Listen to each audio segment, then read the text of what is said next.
En 587 avant Jésus-Christ, la ville de Jérusalem a été attaquée par l'Empire babylonien. Un an plus tard, la ville et le temple sont pillés et incendiés. Des milliers d'Israélites déportés et relogés dans toute l'ancienne Babylone. Ils sont devenus des exilés. Et maintenant, ils constituent une minorité vivant dans une nouvelle culture, avec de nouveaux dieux. Certains Israélites choisissent de résister à Babylone en se révoltant ou en restant en retrait, tandis que d'autres cèdent en adoptant la culture babylonienne ainsi que leurs dieux. Et l'on pourrait penser que ce sont là les deux seules possibilités. Mais le prophète Jérémie leur suggère de faire quelque chose de totalement contraire à la normale.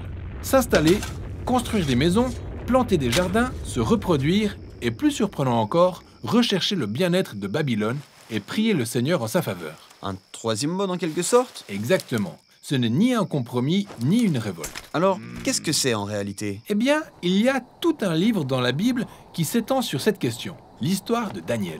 Daniel était l'un des Israélites emmenés en déportation à Babylone. Parce que Daniel était de la lignée royale et qu'il était brillant, il était recruté avec certains de ses amis pour travailler à la cour royale de Babylone. Travailler pour l'ennemi pourrait s'avérer compromettant. Ou alors, il pourrait gagner la confiance du roi pour mieux se retourner contre lui. C'est ce à quoi on pourrait s'attendre. Cependant, ils suivent le conseil de Jérémie et choisissent le troisième mode. Ils servent le roi de Babylone, portent des noms babyloniens et adoptent même le style vestimentaire. Ainsi, ils recherchent le bien-être de Babylone.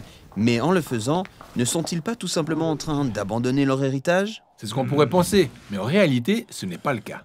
En poursuivant la lecture, on voit que les points abordés sont ceux où ils fixent la limite en choisissant d'être fidèles à leur Dieu et en résistant à l'influence de Babylone. Comme par exemple? Lorsqu'on leur ordonne de se prosterner devant l'idole de Babylone et de faire allégeance au roi comme s'il était leur Dieu, Ils refusent. en effet, c'est là que l'authenticité de leur loyauté se révèle. Ça les obligeait à dénoncer l'idolâtrie du pouvoir babylonien, l'arrogance et l'injustice dont ils font preuve. Mais ils le font de manière pacifique, étant prêts à sacrifier leur vie. Ainsi, Dieu délivre Daniel et ses amis pour leur fidélité. Ils servent Babylone, recherchent son bien-être tout en restant loyaux envers Dieu. Oui, c'est ce que Jérémie recommandait. Le mode exil combine donc loyauté et subversion. N'empêche qu'ils restent des exilés.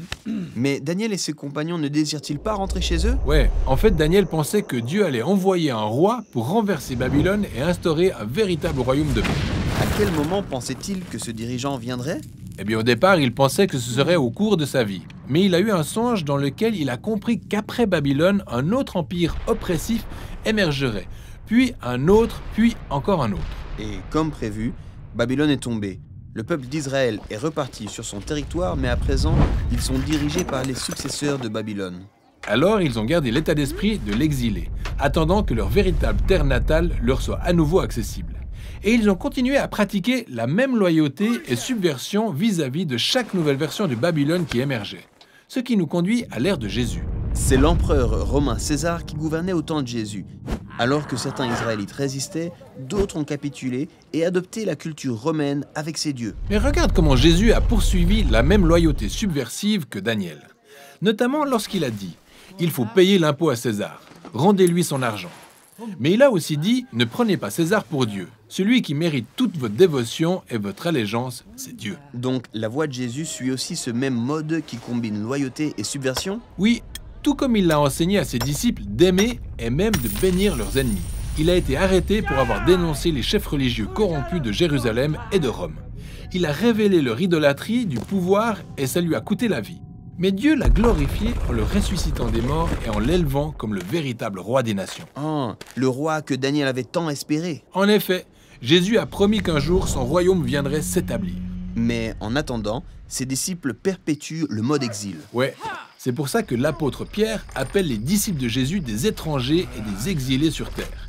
Il leur a commandé de respecter les autorités, quel que soit le lieu où ils habiteront, d'honorer et d'aimer tout le monde, en leur rappelant que cette terre n'est pas leur véritable demeure.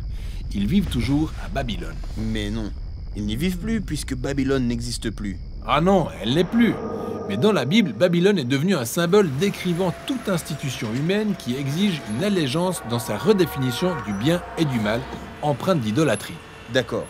Donc, nous vivons et travaillons tous à Babylone. Comment est-ce que je recherche le bien-être de Babylone tout en faisant allégeance à quelqu'un de plus grand? C'est en fait ce que les disciples de Jésus sont appelés à faire. Vivre en maintenant l'équilibre entre loyauté et subversion. C'est ça, vivre en mode exil.